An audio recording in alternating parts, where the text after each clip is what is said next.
आप सभी का concept of physics bye Pankaj sir में स्वागत है।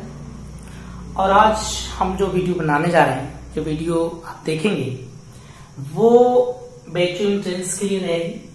और ये हम लोग जो टॉपिक है कार्य ऊर्जा एवं शक्ति का हम लोग इसमें बना रहे हैं, तो ये हम थोड़ा इसको एक्सप्लेन कर देते हैं।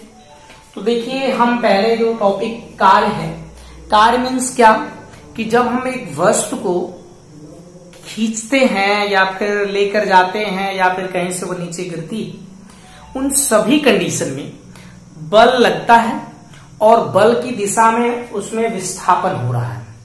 तो हम लोग एक्चुअल जो काम किया जाता है वो देखिए, जैसे वस्तु ये थी, यह पोजीशन ए से कहां चली गई, बी पर।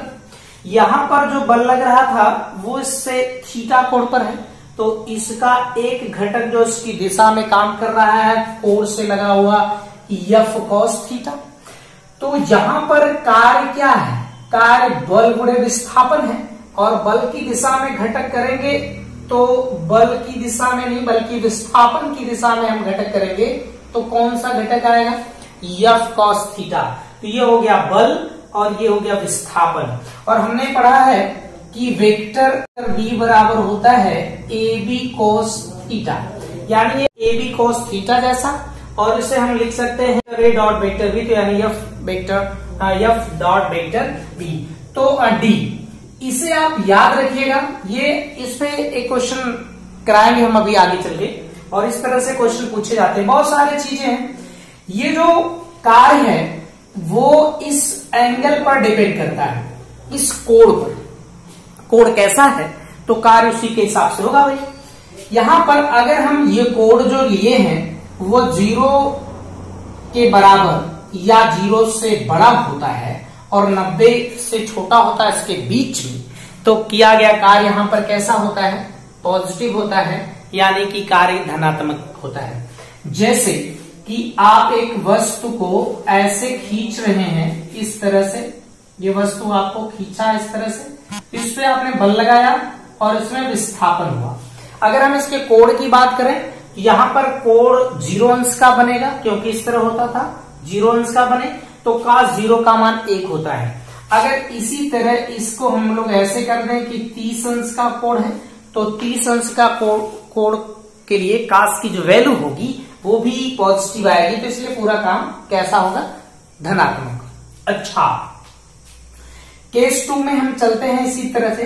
अगर हम इस कोण की वैल्यू जो है वो 90 से बड़ी लें और 180 से छोटी है 180 के बराबर लें, तो 90 से जैसे ही बढ़ेगी उन सभी के लिए इसका जो कार्य की वैल्यू होगी वो कैसी आएगी, नेगेटिव आने लगेगी। जैसे आप सोचो कि यहाँ पर एक वस्तु है और इस वस्तु को इधर की तरफ खींचा जा रहा उस तरफ, तो यहां मैं नहीं बल्कि यहां समझा देता हूं। इस वस्तु को इधर खींचा जा रहा है, तो यहां पर देखिए हमारे द्वारा लगाया गया बल इधर है, और जो एक बल इसमें घर्षण बल अगर तल खुरदुरा है तो घर्षण बल इधर काम करेगा। तो विस्थापन इधर है और बल इधर है, तो इनके बीच बनने वाला कोण 180 अंश। जब 180 अंश बनेगा तो cos 180 अंश का मान कैसा होता है, माइनस। तो यहां पर cos की वैल्यू कैसी आएगी, माइनस आएगी। ओके, अगर 90 लेते हैं तो इसके लिए कार्य हमेशा क्या होता है, 0। ये बहुत सारे स्टेप आप याद रख सकते हैं। जैसे कि अगर कोई आदमी, यहां बना दें, कोई आदमी अपने सिर पर बोझ लिया है ऐसे करके, और ये अपने सिर पे बोझ रखा है और वो जा इधर रहा है, यानी कि उसके विस्थापन की दिशा इधर है, इधर की तरफ। इस पे जो वेट है, बोझ है, उसका mg किधर काम करता है, हमेशा नीचे की तरफ। तो इनके बीच बनने वाला कोण कितना, 90 अंश। तो यानी इस बार किया गया काम 0 होगा। कोई आदमी अगर अपने सिर पे बोझ लेकर जाता है तो उसके द्वारा किया गया कार्य कैसा, 0। तो उसके द्वारा किया गया कार्य 0 होगा। और भी बहुत सारे एग्जाम्पल्स आप उठा सकते हैं। जैसे कि कोई वस्तु है और वो वृत्ति मार्ग पर घूम रही है, तो यहां देखिएगा, यहां पर जो इसकी दिशा होगी वेग की, विस्थापन की, वो इस दिशा में होगी, और वृत्ति पथ पर चल रहा है इसलिए उस पर लगने वाला बल जो होगा वो केंद्र की तरफ होगा। तो इनके बीच बनने वाला कोण कितना 90, तो इनके बीच बनने वाला कोण 90, यानी कि किया गया कार्य क्या हो गया 0। उसी तरह एक इलेक्ट्रॉन जो है वो एक न्यूक्लियस के परितः वो क्या करता है, घूमता है, और वो उस पर भी जो लगने वाला बल होता है केंद्र की तरफ होता है। विस्थापन और केंद्र और बल के बीच का कोण 90 अंश, तो किया गया कार्य क्या होता है 0। ओके, तो हमने यहां अब आते हैं ऊर्जा। देखिए क्या होता है ऊर्जा, तो बस सिंपल सी बात है कि किसी कार्य करने की जो क्षमता होती है उसे हम ऊर्जा कहते हैं। किसी भी तरह की वो मशीन हो सकती है, या फिर कोई व्यक्ति हो सकता है, या फिर कोई जो भी हो सकता है, वो सारी चीजें। तो यहाँ देखिए कोई कर्ता या मशीन हो सकती है, उसके द्वारा जो कार्य किया जाएगा उसे हम लोग ऊर्जा कहते हैं। तो कार्य करना किया जाएगा नहीं, बल्कि कार्य करने की जो ताकत होती है, क्षमता होती है, उसको हम लोग ऊर्जा कहते हैं। इसके बाद ऊर्जा जो मुख्यतः होती है वो दो प्रकार की होती है, एक गतिज ऊर्जा और एक स्थितिज ऊर्जा। अब गतिज ऊर्जा क्या, किसी वस्तु में जो गति के कारण ऊर्जा होती है उसको हम गतिज ऊर्जा कहते हैं, लेकिन ये थोड़ा स्टेबल नहीं होता है। जब हम एक वस्तु को विरामावस्था से गति की अवस्था में लाते हैं, उसे गति की अवस्था में करते हैं। कोई जैसे कार रुकी है, उसे आप धक्का दे रहे हो और गति की अवस्था में आ गई, इसका मतलब है कि उसने गति प्राप्त किया। तो आप वो गति कितना प्राप्त करेगी, जितना आपने उस पर कार्य किया। तो जो किसी वस्तु को विरामा से गति की अवस्था में लाने के लिए जितना कार्य किया जाता है उसको हम गतिज ऊर्जा कहते हैं। तो गतिज ऊर्जा का ये फार्मूला जो है वो बहुत जगह काम आएगा, तो इस फार्मूले को हम याद रखेंगे। ये फार्मूला है। स्थितिज ऊर्जा किसी वस्तु के जो विन्यास के कारण ऊर्जा होती है, जो उसके एक विन्यास के कारण, मतलब जो उसकी स्थिति है जिस तरह है वह, उस तरह के विन्यास के कारण जो अपने पास वो ऊर्जा रखता है उसे हम लोग स्थितिज ऊर्जा कहते हैं। जैसे बहुत ऊंचाई पर बांध में जल है, उसके पास स्थितिज ऊर्जा स्टोर्ड है। आपने स्प्रिंग को खींचा है, उसके पास ऊर्जा स्टोर्ड हो गई, या किसी तार को खींचा गया उसके पास ऊर्जा स्टोर्ड हो गई। मतलब कि जहां पर हम कहीं पर इस तरह का कार्य करते हैं जो किसी बल के विरुद्ध होता है, तो वहां पर स्थितिज ऊर्जा होती है। जैसे हमने एक ईंट को उठाया और उसे ऊपर लेकर चले गए, तो जब आप ईंट को लेकर जा रहे थे तो उसमें बल किधर, यमजी नीचे, लेकर किधर जा रहे थे, ऊपर। तो जैसे जैसे ऊपर जा रहे थे, इसका मतलब कि बल इधर लग रहा, विस्थापन उधर हो गया, यानी कि वहां पर कार्य किया जा रहा है, हम कर रहे हैं उस ईंट को ले जाने में। लेकिन इसके बावजूद भी उस पे बल इधर लग रहा है और बल की दिशा के विपरीत कार्य हो रहा है, तो वहां पर स्थितिज ऊर्जा होती है। यहां पर किया गया कार्य जो है कैसा कार्य, उसको रेस्ट से कहा ला दे, मोशन में ला दे, या फिर मोशन से उसको रेस्ट में ला दे, यानी कि विराम से उसको गति में ला दे, वो गतिज ऊर्जा है। जितना कार्य किया जाएगा और उसकी स्थिति बदल दे उसे हम लोग स्थितिज ऊर्जा कहते हैं। या किसी बल के विरुद्ध किया जाए कार्य तो उसे हम स्थितिज ऊर्जा कहते हैं। राइट, ये स्थितिज ऊर्जा के बहुत सारे प्रकार हैं, जैसे प्रत्यास्थ स्थितिज ऊर्जा। प्रत्यास्थ स्थितिज ऊर्जा का मतलब ये है कि जैसे एक स्प्रिंग है और स्प्रिंग को आप क्या करते हो, खींचते हो, तो जब उसे खींच कर छोड़ते हो तो वापस आ जाती है, यानी कि उस पे एक कोई बल जरूर लग रहा है जो उसे वापस लेकर आ रहा है। तो वहां पर वापस लाने वाला जो बल है उसको हम कहते हैं रीस्टोरिंग फोर्स, प्रत्यानयन बल। और यहाँ पर जो प्रत्यानयन बल के विरुद्ध हम कार्य करते हैं वही कहलाता है प्रत्यास्थ स्थितिज ऊर्जा। तो ये देखिए किस आपका एक फार्मूला बनता है 1/2 kx²। के क्या है, स्प्रिंग का बल नियतांक है, और यक्स क्या है, इसमें यक्स जो है उस स्प्रिंग में जो विस्थापन हुआ था वह।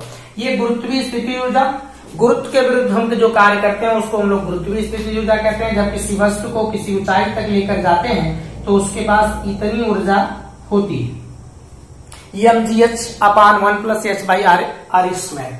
इसमें कई केसेस बना रहे हैं हम लोग कि अगर जो ऊंचाई है, जैसे जो ऊंचाई है, जो उसकी ऊंचाई है वो पृथ्वी की त्रिज्या आरी से बहुत छोटी है, तो अगर ये छोटी हो गई h, तो देखिए ये आरी का मान बहुत बड़ा, तो ये पूरा टोटल क्या हो जाएगा, लगभग 0, और यहां पर h ऊर्जा आ जाएगी। अगर हम इसको इसके बराबर ऊंचाई पर लेके चले जाएं, यानी h बराबर कितना, आरी पर लेकर चले जाएं, तो h बराबर आरी होगा तो ये कट जाएगा, 1 आ जाएगा, तो 1 1 2 हो जाएगा, यहां आरी रद्द होगी। तो कितना आ जाएगा mgh/2।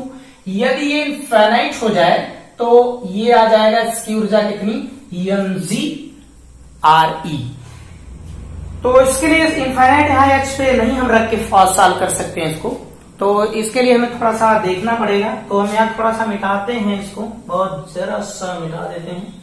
तो यहाँ देखिएगा इसको ध्यान से कि ये जो फॉर्मूला बनता है वो डेल्टा U मीन्स U जो ऊंचाई वाला होता है और इसके बाद जो धरातल पर होता है, तो इसकी जो एनर्जी ऊर्जा होती है mgm/re, ये ऊंचाई की है तो re प्लस एच समथिंग कर देंगे। और ये इनफाइनाइट है तो इनफाइनाइट की टोटल ऊर्जा अगर इनफाइनाइट में ऐड करेंगे तो ये ऊर्जा कितनी हो जाएगी 0, माइनस यहाँ माइनस gm/m कितना re, और ये माइनस माइनस प्लस ऊपर हो जाएगा, इसको हम लिख सकते हैं g/2 m नीचे re, तो ये कैंसिल हो जाएगा तो mg/re, ये इसका फॉर्मूला हो जाएगा, राइट। और इसी तरह स्थिति ऊर्जा होती है वैद्युत स्थिति ऊर्जा। जब दो आवेश को एक जगह लाया जाए, उसको एकदम एक जगह कलेक्ट कर दिया जाए, एक जगह पास लाया जाए और उसको बनाया जाए कि भाई एक निकाय तैयार हो, तो दो बराबर तरह के आवेश एक जगह तो नहीं आएंगे आराम से।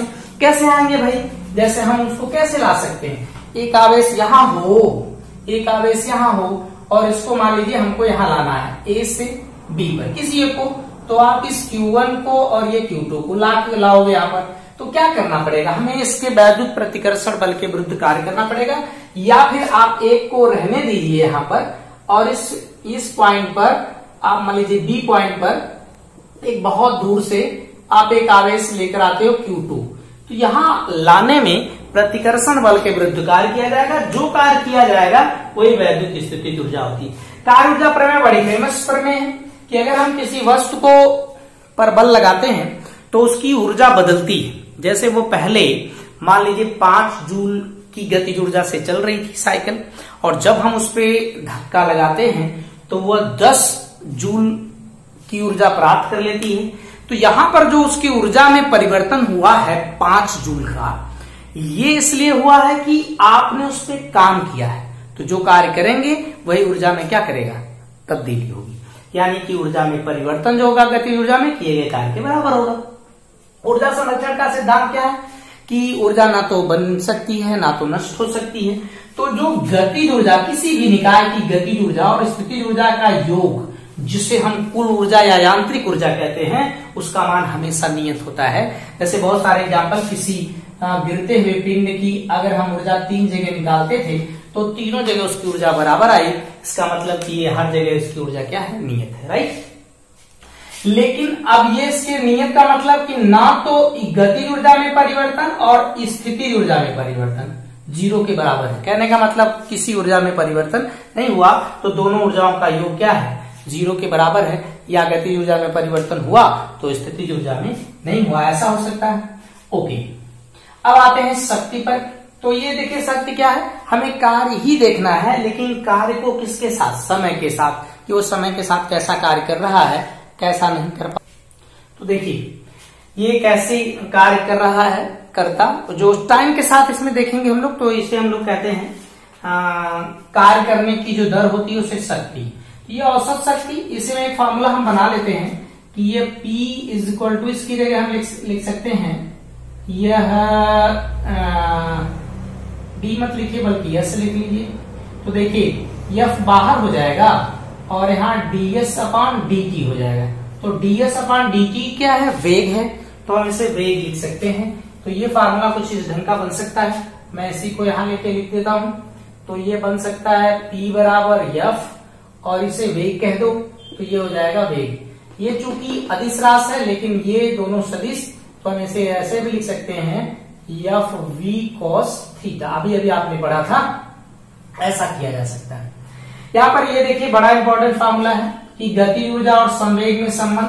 तो गति ऊर्जा और संवेग में संबंध कुछ नहीं, इसमें m का ऊपर नीचे हमने मल्टीप्लाई कर दिया, m का ऊपर नीचे मल्टीप्लाई कर दिया है, तो mv को हम संवेग कहते हैं। और ये p चूंकि होल स्क्वायर है तो p का भी स्क्वायर हो जाएगा, और यहाँ 2m, तो E = p²/2m हो जाएगा। इसके बाद हम आते हैं संघट। संघट मतलब होता है कि कोलाइड करना। तो यहाँ पर एकदम एग्जैक्टली कोई जरूरी नहीं है कि वो वस्तु में एक दूसरे को टच करें या फिर वो दूसरे को छुएं तभी संघट होता है। वो एक दूसरे के इंटरेक्शन के वजह से भी संघट होता है, यानी अन्योन क्रिया के कारण। जैसे कोई दूर है और उसके पास में जैसे मैग्नेट है, चुंबक, और एक ब्लेड है, तो वो उसके करीब से आप गुजारते हैं तो उसका पाथ चेंज हो जाता है। यहाँ पर अन्योन क्रिया है, वहां दोनों चीजें एक दूसरे के कांटेक्ट में नहीं आई, फिर भी उसमें कुछ वो इफेक्ट दिखाता है, तो उसे हम लोग संघट कहते हैं। और हम लोग सीधा सीधा संघट का मतलब समझते हैं टकराना, एक्चुअल।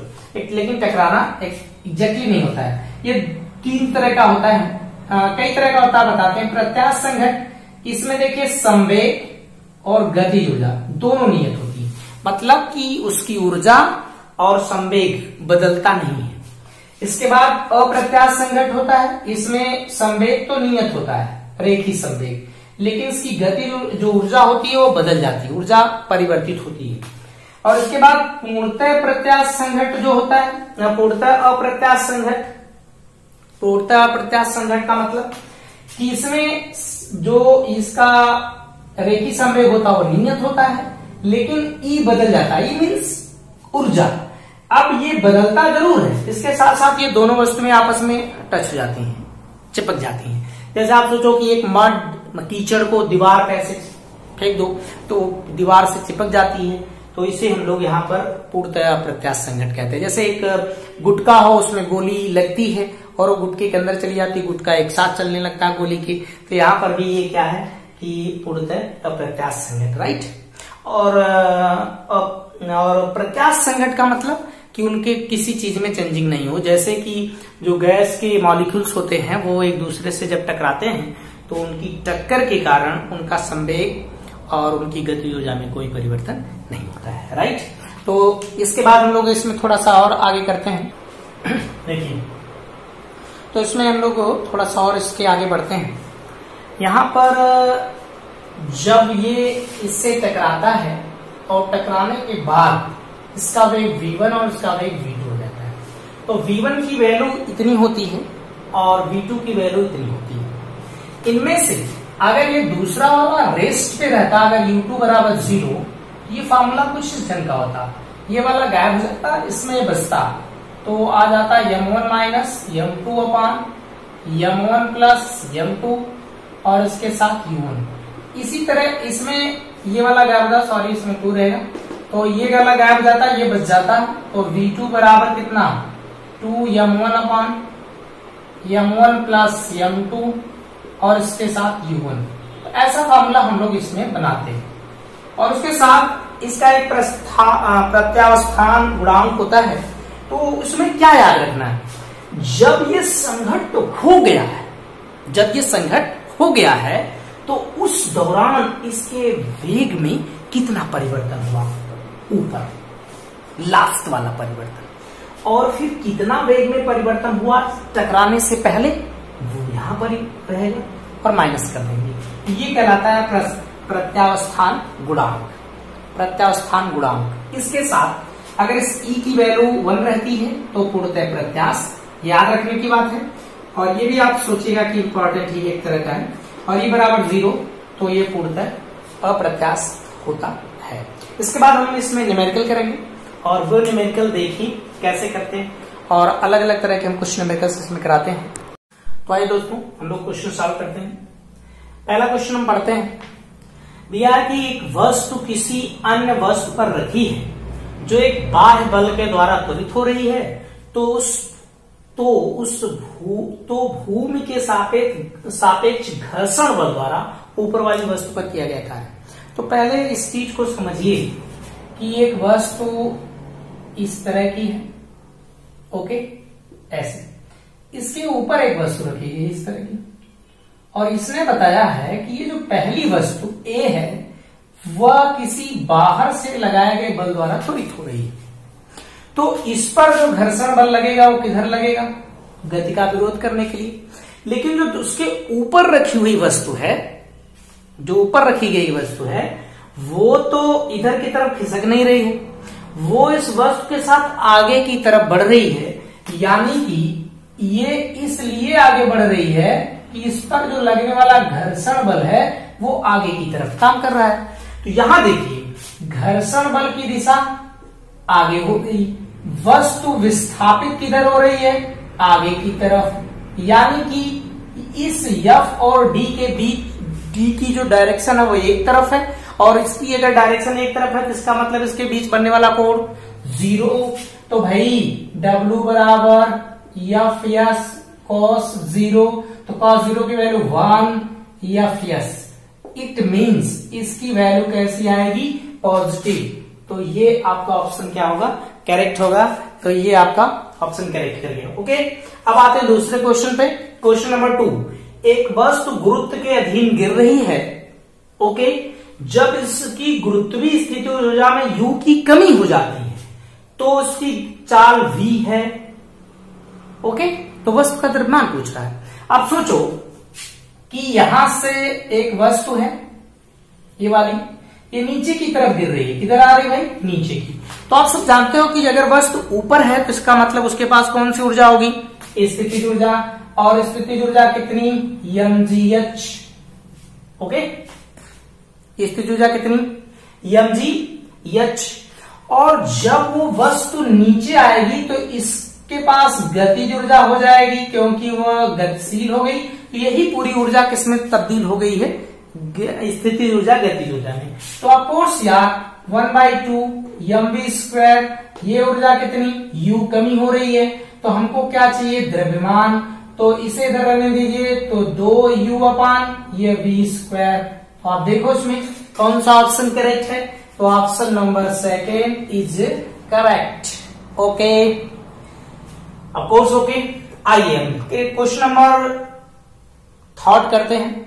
m1 व m2 द्रव्यमान के दो पिंडों की गतिज ऊर्जाएं समान है, उसने कहा है। तो उनके संवेग अलग अलग दे दिए हैं। तो ये कह रहा है कि उनके संवेग का अनुपात तब किस तरह का होगा। तो आइए, संवेग और गति ऊर्जा में हमने आपको एक संबंध बताया था, K बराबर होता है P²/2m। उसने कहा कि इसकी गति ऊर्जा बराबर है।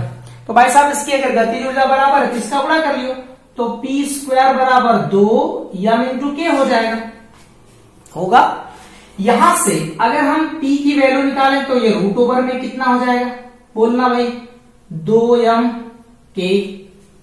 ओके, पहले वाले के लिए अगर हम P1 तो 2m1K आ जाएगा। दूसरे वाले के लिए P2 तो यहां बोलना 2m2K। अगर इनको हम डिवाइड करते हैं P1/P2 बराबर, तो देखना K ये सब कैट जाएगा इससे, तो ऊपर आ जाएगा m1 √ओवर में, नीचे आ जाएगा m2 √ओवर में। तो इसका जब हम रेशियो ले लेंगे तो भाई m1 √ओवर में, रेशियो कितना, m2 √ओवर में। तो ऑप्शन नंबर जो 3 होगा वो करेक्ट है। आते हैं, इस टाइप के क्वेश्चन आपसे जरूर पूछे जाते हैं, बहुत अच्छे क्वेश्चन इसके बनते हैं। तो ये आपको बस समझने वाली बात है, इसको हम लोग मिटा देते हैं इसे। तो देखिए भाई, यहां पर एक कह रहा है कि ये जो बल है वो बल इतना लग रहा है कुछ, और जो उसका विस्थापन है वो 10 मीटर है और किसके अलांग है, y अक्ष के अलांग है। तो यहां पर विस्थापन किधर लग रहा है भाई, विस्थापन किधर हो रहा है, वो y अक्ष के अलांग है।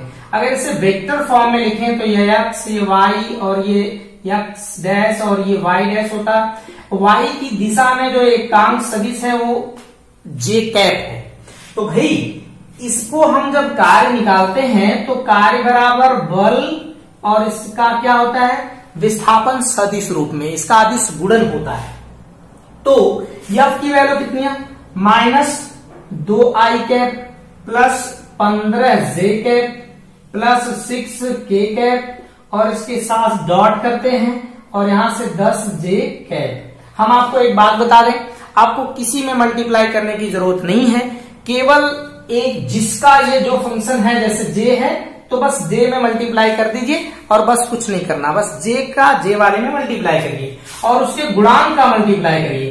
तो 10 और यहां पर 15 तो कितना आ जाएगा, 150 जूल।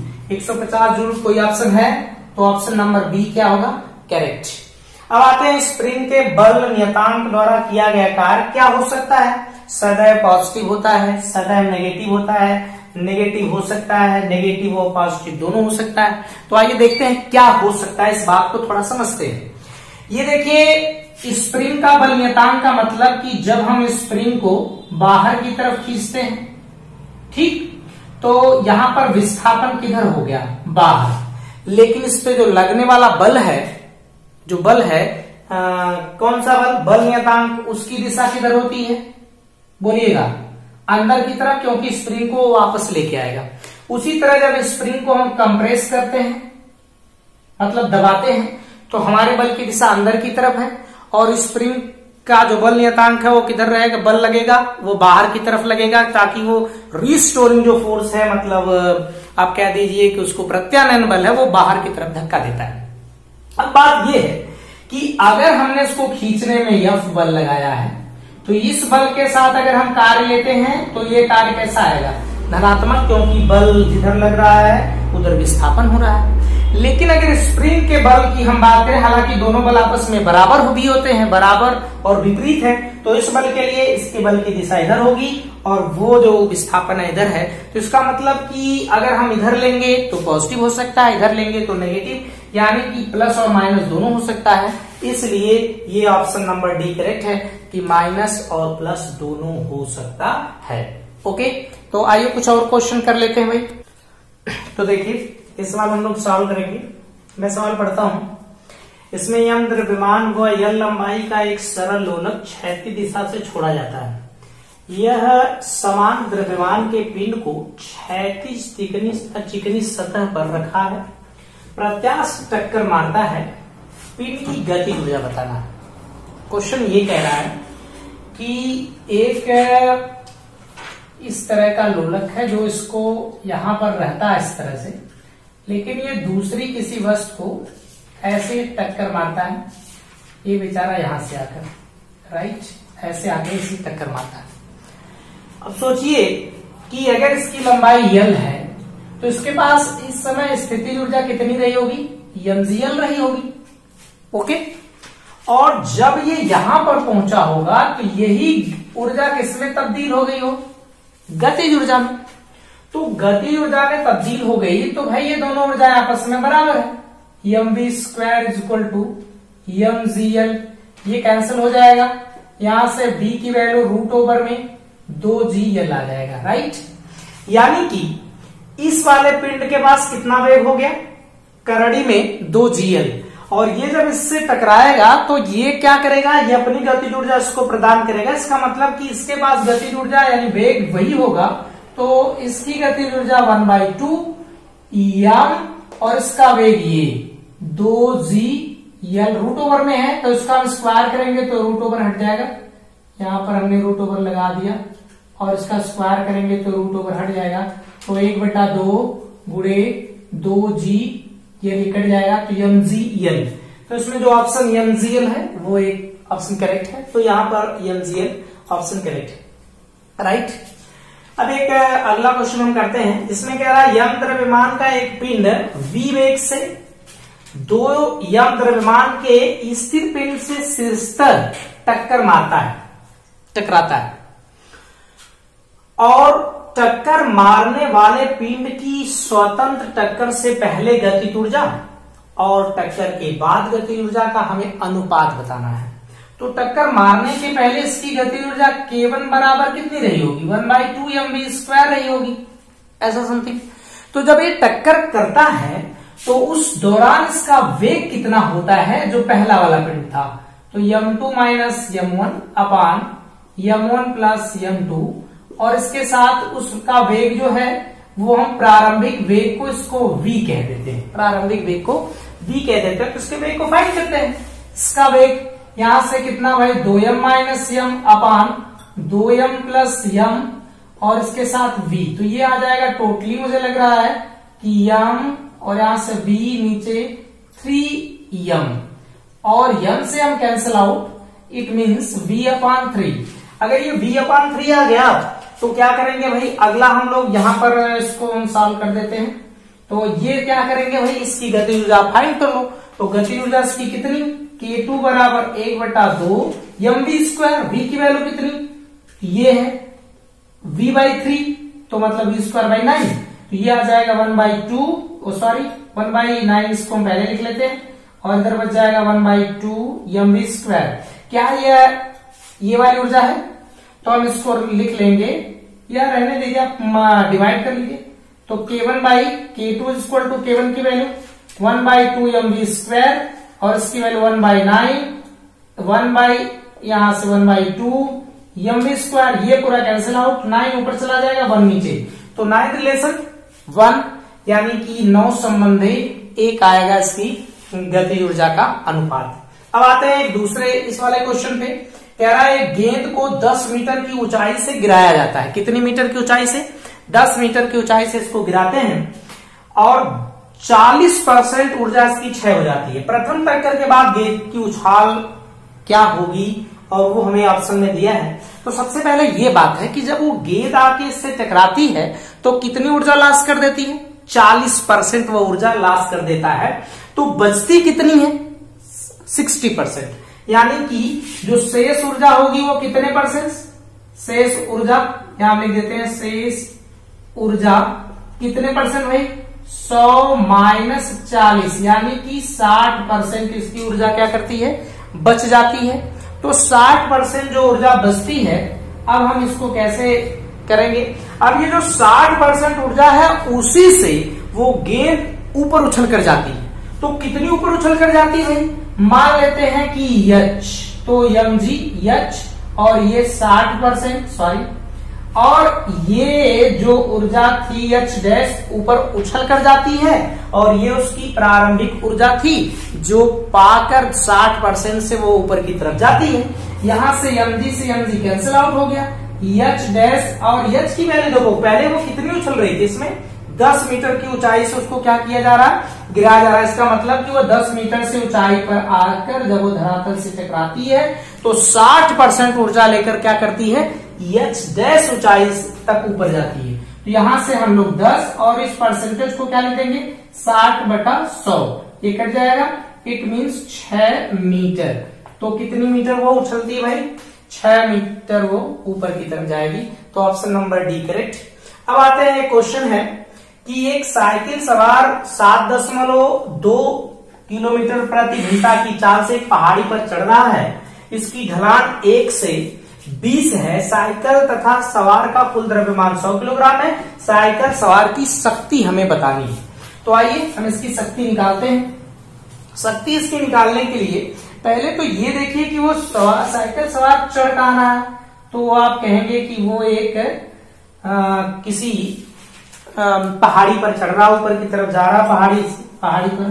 तो आइए इस पहाड़ी को हम समझते हैं। ये इस तरह की हम पहाड़ी को बनाते हैं, ये ऐसे जा रहा है, और उसकी जो ढलान है वो कह रहा है वो 1 से 20 है, मतलब कि वह 1 से क्या है? 20 है। तो 1 से 20 का मतलब यहाँ पर ये 1 हो गया नीचे, और ये 20 ये थीटा हो गया, और ये इसी पे ऊपर की तरफ चढ़ता हुआ जा रहा है। ओके, चलिए ठीक है, ये ऊपर चढ़ता हुआ जा रहा। तो अब जरा सा आप सोचो भाई कि इस समय अगर एंगल थीटा बन रहा है तो पावर P बराबर FV cos थीटा तो होता है, लेकिन V की वैल्यू इसमें कैसे दिया है? V की वैल्यू भाई इसमें 7.2 किलोमीटर है। तो 7.2 किलोमीटर को अगर आप मीटर पर सेकंड में बदलेंगे तो 5/18 का गुणा कर लेते हैं। 18 72 और ये 0.2 हो जाएगा, और यानी कि ये 2 आ जाएगा। तो इसका 2 आ गया, ये 2 मीटर पर सेकेंड हो जाएगा। और यहां से देखिएगा इसकी वैल्यू कितनी आ गई? F की वैल्यू mg रख दीजिए, mg, यहां से आ जाएगा mg v cos थीटा।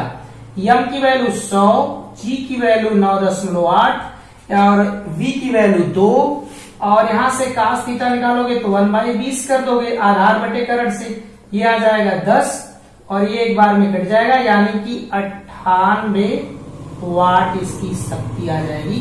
तो option number D is correct. अरे भैया आप